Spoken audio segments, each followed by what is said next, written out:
മേഘ ദിവസങ്ങൾ കൂടുന്തോറും LDF-ലെ CPM CPI തമ്മിലുള്ള പോര് മുറുകയാണ്.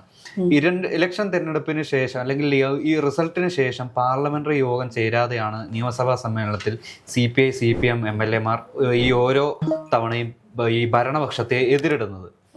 നിയമസഭയിൽ ഒരുമിച്ച് ഏകദേശം ഇവരെ ഒപ്പോണന്റായി കഴിവതും എതിർക്കുമെങ്കിലും ഈ ഒരു നിയമസഭയ്ക്ക് പുറത്ത് ഇവർ തമ്മിലുള്ള ഒരു അകൽച്ച അത് വളരെ സുതാര്യമായി നമുക്ക് പുറത്തു നിന്നുള്ളവർക്ക് കാണാൻ കഴിയും. എന്തുകൊണ്ടാണ് ഈ ഉപനേതാവ് പദവിയിൽ ഇത്ര ഏറെ വാശി പിടിക്കുന്നത് പിണറായി? ഈ പറഞ്ഞതുപോലെ വലിയ പ്രശ്നങ്ങൾ നിയമസഭയ്ക്കുള്ളിൽ തന്നെയാണ് നടക്കുന്നത്. ഇപ്പോൾ പാർലമെന്റുകാര്യ മീറ്റിങ്ങുകളിലൊന്നും CPI പങ്കെടുക്കുന്നില്ല. അതിന്റെ കാരണം എന്ന് പറയുന്നത് പ്രതിപക്ഷ ഉപനേതൃസ്ഥാനം വേണം എന്നുള്ളതാണ്. അവർ ഒന്നാലോചിച്ച് നോക്കൂ, CPM-ന് അങ്ങനെ ഒരു കസേരയിൽ കയറി ഇരിക്കേണ്ട ഒരു ആവശ്യത്തിന് വേണ്ടി അല്ല. LDF എന്നുള്ള മുന്നണിയുടെ ആദ്യത്തെ വാക്കും അവസാന വാക്കും CPM ആണ് എന്നുള്ളൊരു ധാരണ CPM നേതാക്കൾക്കുള്ളിലും അതുപോലെ തന്നെ പ്രവർത്തകർക്കിടയിലും ഉണ്ടാകുന്നു. ഇപ്പൊ നമ്മൾ പോലും ചർച്ച ചെയ്യുകയാണ് CPIക്ക് ഒരു വിലയും പോലും കൊടുക്കുന്നില്ല CPM എന്നുള്ള കാര്യം. അപ്പോൾ സ്വാഭാവികമായും CPI ആവശ്യപ്പെടുന്നത് പ്രാതിനിധ്യമാണ്. ഇപ്പോൾ കസേരയല്ല, പ്രാതിനിധ്യമാണ് വേണ്ടത്. ഇപ്പോൾ പ്രതിപക്ഷ നേതാവ് എന്നുള്ള സ്ഥാനം പിണറായി വിജയന് കൊടുക്കുന്നു. അപ്പോൾ ഉപപ്രതിപക്ഷ നേതാവ് എന്ന് പറഞ്ഞ സ്ഥാനമെങ്കിലും രണ്ടാം വലിയ ഘടകകക്ഷി എന്നുള്ള നിലയിൽ അവർക്ക് കൊടുക്കുക എന്നുള്ളതാണ്. അല്ലെങ്കിൽ നിയമസഭയ്ക്കകത്ത് പ്രതിപക്ഷത്തിൽ രണ്ടാമൻ എന്നുള്ള പോസ്റ്റ് ഈ പറഞ്ഞ CPIയുടെ ഏതെങ്കിലും നേതാക്കൾക്ക് കൊടുക്കണം എന്നുള്ള ആവശ്യവുമായിട്ടാണ് അവർ മുന്നിൽ നിൽക്കുന്നത്. ഇനി ഈ പറഞ്ഞ പ്രതിപക്ഷ ഉപനേതാവ് എന്ന് പറഞ്ഞ സ്ഥാനത്തിന് വലിയ ഗ്ലാമർ ഒന്നുമില്ല. ഇതിനു മുൻപ് നമ്മൾ അങ്ങനെ ഇത് ഒരുപാട് ചർച്ച ചെയ്തിട്ടുള്ള കാര്യവുമല്ല. ഈ ഒരു പദവിയിൽ ഒരു ലൈം ലൈറ്റിലേക്ക് വരുന്നത് ഈ ഒരു തവണയാണ്. അതെ, തീർച്ചയായിട്ടും. അതിനകത്ത് ഈ പറഞ്ഞ ക്യാബിനറ്റ് റാങ്കിങ്ങോ അല്ലെങ്കിൽ മറ്റെന്തെങ്കിലും പ്രിവിലേജുകളോ ഒന്നുമില്ല. ഒരു സെപ്പറേറ്റ് ഒരു റൂം ഉണ്ടാകും എന്നുള്ളതല്ലാതെ മറ്റ് പ്രിവിലേജുകൾ ഒന്നും ഇതിനകത്തുനിന്ന് ലഭിക്കുന്നില്ല. അപ്പോൾ CPI ആവശ്യപ്പെടുന്നത് പ്രാതിനിധ്യം മാത്രമാണ്. ഇപ്പോൾ വളരെ കുറച്ച് സീറ്റുകളിൽ മാത്രമാണ് CPI മത്സരിച്ചത്. പക്ഷേ CPM-ന്റെയും CPI-യുടെയും വിജയ ശതമാനം എടുത്ത് നോക്കുകയാണെങ്കിൽ ഈ ചെറിയ ദശാംശങ്ങൾക്കാണെങ്കിൽ പോലും CPI ആണ് മുന്നിട്ട് നിൽക്കുന്നത്.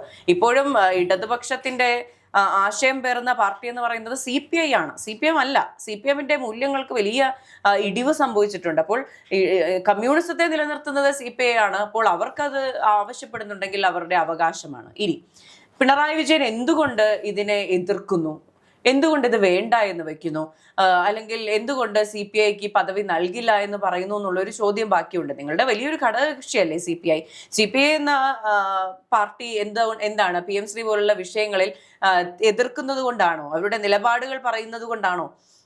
ഇപ്പോൾ പിണറായി വിജയന്റെ MV ഗോവിന്ദന്റെ കാര്യം പറയുകയാണെങ്കിൽ സ്വന്തം നിലപാടുകൾ പറയുന്നവരെ മാറ്റി നിർത്തലാണ് കഴിഞ്ഞ കുറെ നാളുകളായി CPM എന്ന പാർട്ടി ചെയ്തുകൊണ്ടിരിക്കുന്നത്. അത് തന്നെ തുടരാനാണ് ഉദ്ദേശമെങ്കിൽ കടുത്ത പ്രതിഷേധത്തിലേക്ക് CPI പോവും. LDF-ൽ നിന്ന് CPI കൂടി വിട്ടുപോയാൽ CPM-ൽ ബാക്കി എന്താണ് ഉള്ളത് എന്ന് ചോദിക്കേണ്ടി വരും. ഇപ്പോൾ പക്ഷേ നമുക്ക് തോന്നും അപ്പോൾ ഉപപ്രതിപക്ഷ നേതാവ് എന്നുള്ള സ്ഥാനം CPM-ന് കൊടുത്തുകൊണ്ട് പിണറായി വിജയൻ സഖാവ് വളരെ ആത്മവിശ്വാസത്തോടെ മുന്നോട്ട് പോകുമെന്ന്. പക്ഷേ ഇല്ല. ഇപ്പോൾ ഉപപ്രതിപക്ഷ നേതാവാകാൻ സാധ്യത എന്ന് പറയുന്നത് KN ബാലഗോപാലാണ്. പക്ഷെ അദ്ദേഹത്തിന്റെ പേരും സ്പീക്കർക്ക് കൈമാറിയിട്ടില്ല. കാരണം പിണറായി വിജയന് വ്യക്തമായ ബോധ്യമുണ്ട്. അത് കഴിഞ്ഞ PM ശ്രീയിലും നമ്മൾ കണ്ടതാണ്. CPI-യോട് ആലോചിക്കാതെ പോയി ഒപ്പിടുന്നു, തിരിച്ചു വന്ന CPI കടുത്ത നിലപാടെടുക്കുകയാണ്. ഇതിൽ നിന്ന് ഒരടി പിന്നോട്ടില്ല എന്നുള്ള നിലപാട് എടുത്തത് കൊണ്ട് തന്നെ അതിൽ നിന്ന് പിന്മാറുകയാണ് എന്നുള്ളൊരു ധ്വനി ഉണ്ടാക്കാനെങ്കിലും CPM-ന് ശ്രമിക്കേണ്ടി വന്നു. ഇപ്പോൾ പിന്മാറുന്ന കാര്യം രേഖാമൂലം കേന്ദ്രത്തെ അറിയിക്കുകയോ അല്ലെങ്കിൽ ഇത് നിർത്തലാക്കണമെന്ന് ആവശ്യപ്പെടുകയോ ചെയ്തിട്ടില്ല എങ്കിൽ പോലും ഞങ്ങൾ നിർത്തുവാണേ എന്ന് പറയുന്ന ഒരു സാഹചര്യം ഉണ്ടായത് CPI-യെ ഭയന്നിട്ട് തന്നെയാണ്. അപ്പോൾ ഒരു ഉപനേതാവ് എന്നുള്ള ഒരു ഉപപ്രതിപക്ഷ നേതാവ് എന്ന് പറഞ്ഞൊരു സ്ഥാനം കൂടി കൊടുത്താൽ CPM പല നിലപാടുകളിലും CPM-നെ ശക്തമായി തന്നെ അതും പബ്ലിക്കായി തന്നെ ഒപ്പോസ് ചെയ്യും എന്നുള്ള ഭയമായിരിക്കാം ഇതിനെല്ലാം കാരണം എന്ന് പറയുന്നത്. അത് മാത്രമല്ല, ഇപ്പോൾ സംസ്ഥാന സെക്രട്ടറി ആയ MV ഗോവിന്ദൻ പറയുന്നത് ഇങ്ങനെ ഒരു ഉപനേതൃ സ്ഥാനം CPIക്ക് നൽകുന്ന കീഴ്വഴക്കം പണ്ട് മുതലേ ഇല്ല എന്നാണ് പറയുന്നത്. കീഴ്വഴക്കമാണ് ഏറ്റവും വലിയൊരു പ്രശ്നം, അല്ലാതെ ഇവർക്ക് നൽകുന്നതിൽ പ്രത്യേകിച്ച് എതിർപ്പില്ല. കീഴ്വഴക്കം, അതായത് കാലാകാലങ്ങളായി പിന്തുടർന്നു പോരുന്ന ഒരു ആചാരം, അത് മാറ്റാൻ കഴിയില്ല എന്നാണ് പറയുന്നത്. ഇപ്പോൾ അസിസ്റ്റന്റ് സെക്രട്ടറി PV സുനൂർ പറയുന്നുണ്ട് ഇന്ത്യൻ ഭരണഘടന പോലും തിരുത്തുന്ന കാലമാണ്. എന്തുകൊണ്ട് നിങ്ങളുടെ ആ ഒരു പ്രത്യയശാസ്ത്രത്തിലെ കീഴ്വഴക്കങ്ങൾ തിരുത്തിക്കൂടാ എന്ന്?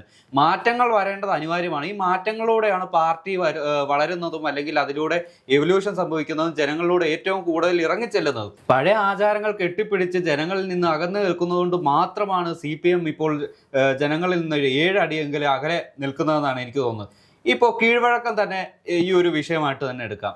ഇപ്പോൾ പിണറായി വിജയന് ഈ ഒരു CPM പാർട്ടിയിൽ ഇപ്പോൾ തുടരേണ്ട ഒരു പ്രായം, അതിന് അദ്ദേഹത്തിന് ഇലക്ഷന് മത്സരിക്കുന്നതിന് പ്രായം ഇളവ് നൽകിയിട്ടുണ്ട് CPM. എന്തുകൊണ്ടാണ്?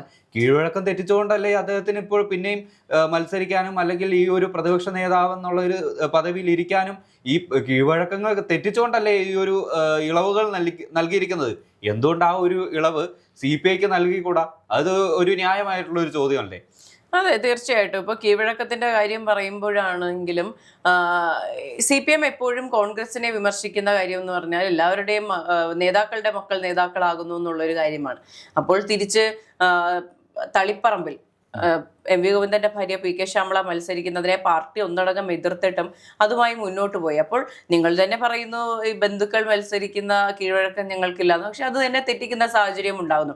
പിന്നെ CPI സംബന്ധിച്ച് CPMന്റെ ഏറ്റവും വലിയ പ്രശ്നമായി അവർ കാണുന്നത് വിമർശനങ്ങൾ ഏറ്റുവാങ്ങാൻ അവർ തയ്യാറല്ല. പാർട്ടിക്കുള്ളിൽ നിന്ന് തന്നെ പിണറായി വിജയനും MV ഗോവിന്ദനുമെതിരെ വലിയ രീതിയിലുള്ള വിമർശനങ്ങൾ ഉയർന്നാൽ പോലും തിരുത്താനോ ആ വിമർശനങ്ങൾക്ക് അക്കൗണ്ടബിലിറ്റി ഏറ്റെടുക്കാനോ തയ്യാറാകാത്തൊരു നേതൃത്വമാണ് ഈ സഹിഷ്ണുതയാണ് ഏറ്റവും പ്രധാനപ്പെട്ട ഒരു ആയുധം CPMന്റെ എന്ന് പറയുന്നത്. അതായത് അവരെ ഇപ്പോൾ സഖ്യകക്ഷിയായാലും അല്ലെങ്കിൽ മറ്റു ഇപ്പോൾ എതിർ പാർട്ടി ആയാലും വിമർശിച്ചാൽ അവരെ ക്രൂരമായി ആക്രമിക്കുക എന്നുള്ളതാണ് CPMന്റെ ഏറ്റവും വലിയ ഒരു അജണ്ട, അല്ലെങ്കിൽ ഇവർ മുന്നോട്ട് പോയിക്കൊണ്ടിരിക്കുന്ന അല്ലെങ്കിൽ പണ്ട് മുതലേ ചെയ്തുകൊണ്ടിരിക്കുന്ന ഏറ്റവും പ്രധാനപ്പെട്ട ഒരു ഫാക്ടർ. CPI എന്ത് തന്നെ ആയാലും കടുത്ത പ്രതിഷേധവുമായി അല്ലെങ്കിൽ ഈ പറഞ്ഞ ഒപ്പോസ് ചെയ്ത് തന്നെയാണ് മുന്നോട്ട് പോകാൻ തീരുമാനിച്ചിരിക്കുന്നത് എന്നാണ് അറിയാൻ സാധിക്കുന്നത്.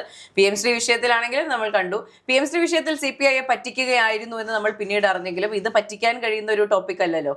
അറ്റ് ദ എൻഡ് ഉപപ്രതിപക്ഷ നേതാവ് എന്ന് പറയുന്ന സ്ഥാനം കൊടുക്കേണ്ട അവസ്ഥയിൽ തന്നെ പിണറായി വിജയനും അതുപോലെ തന്നെ CPMഉം എത്തും. അല്ലെങ്കിൽ നമ്മൾ കരുതുന്നത് പോലെ CPI LDFിൽ നിന്ന് വോക്കൗട്ട് ചെയ്യുന്ന സാഹചര്യം നമ്മൾ കാണേണ്ടി വരും. അത് കാണാതിരിക്കണമെങ്കിൽ MV ഗോവിന്ദനും അതുപോലെ തന്നെ CPM ഒന്നടങ്കവും ഒരു തീരുമാനമെടുക്കുക. ഇപ്പോൾ ഈ പറഞ്ഞതുപോലെ ക്യാബിനറ്റ് പദവിയുള്ള റാങ്ക് ഒന്നും അല്ലല്ലോ ഈ പറഞ്ഞ പ്രതിപക്ഷ നേതാവ് എന്ന് പറയുന്നത്. KN ബാലഗോപാൽ മുൻപ് ധനമന്ത്രി ആയിരുന്നില്ലേ? അപ്പോൾ വീണ്ടും വീണ്ടും പദവികൾ കൊടുക്കാതിരിക്കുക എന്നുള്ളതാണ് ബേസിക്കലി ചെയ്യേണ്ടത്. അതുമല്ലെങ്കിൽ ഈ പറയുന്ന പോലെ 2 വർഷങ്ങൾക്ക് ശേഷം പ്രതിപക്ഷ നേതാവ് എന്നുള്ള സ്ഥാനം പിണറായി വിജയൻ സാർ ഒഴിഞ്ഞിട്ടത് KN ബാലഗോപാലിന് കൊടുത്തതിന് ശേഷം ഇനി ഉപപ്രതിപക്ഷ നേതാവ് എന്ന് പറഞ്ഞ സ്ഥാനം CPIക്ക് വെച്ച് നീട്ടാനാണോ ഉദ്ദേശം എന്നറിയില്ല. അതും CPI അംഗീകരിക്കുമെന്ന് തോന്നുന്നില്ല.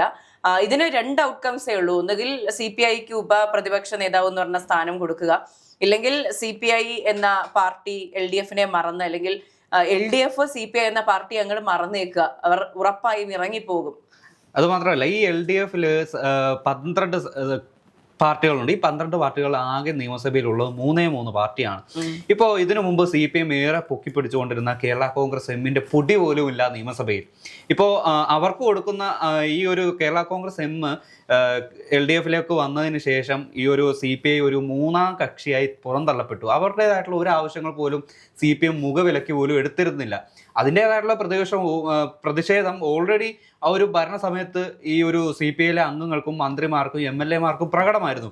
ഇപ്പോൾ ഇവർക്ക് മുന്നിൽ കേരള കോൺഗ്രസ് എം എന്നുള്ള ആ ഒരു പാർട്ടി, ആ ഒരു കടമ്പ ഇല്ല. അപ്പോൾ അവർക്ക് സ്വാഭാവികമായിട്ട് ലഭിക്കേണ്ട ഒരു സ്ഥാനം അല്ലെങ്കിൽ ആ പദവി അല്ലെങ്കിൽ ആ അംഗീകാരം തന്നെ, അല്ലെങ്കിൽ ഈ മുന്നണിയിലെ 2ാമൻ എന്നുള്ള ഒരു അംഗീകാരം തിരിച്ചു നേടാനുള്ള ഏറ്റവും വലിയൊരു സുവർണാവസരമാണ് ഇപ്പോൾ ഇവർക്ക് വന്നിരിക്കുന്നത്. അത് ശരിയായി വിനിയോഗിച്ചാൽ തങ്ങളുടേതായിട്ടുള്ള പ്രതാപകാലത്തിലേക്ക് ഉയരും. ഇല്ലെങ്കിൽ CPM CPI എന്നുള്ള 2 പാർട്ടി അടിച്ചു വിരിഞ്ഞ് 2 ചേരിയിലാവും.